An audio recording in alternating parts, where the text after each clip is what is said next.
good news muna po tayo, idol. Naku, Pangasinan Pride. Dalaga po mula po sa Calasiao Top 2 sa 2025 Cpa Licensure Examination.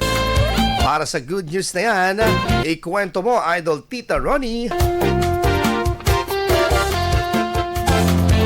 Hinangaan ng marami ang tagumpay ni Hana Katrina de Vera mula Barangay Malabago, Calasiao, Pangasinan matapos makamit ang pagiging top 2 sa 2025 Certified Public Accountant Licensure Exam. Nakakuha si de Vera ng 91.50% rating na siyang ikalawang pinakamataas sa kabuuang 10,171 examinees sa buong bansa.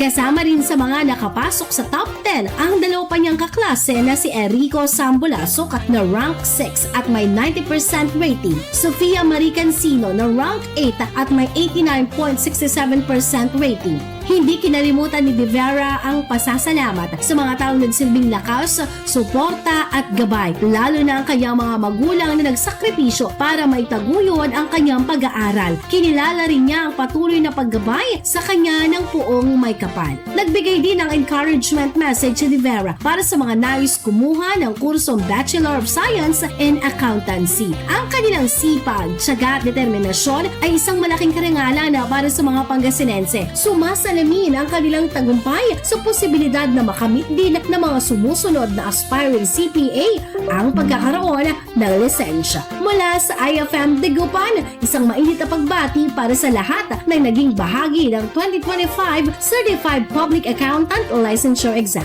Yan ang ating good news for today. Ako si Idol, Tita Ronnie Tatalka, IFM. IFM News. IFM News. IFM News.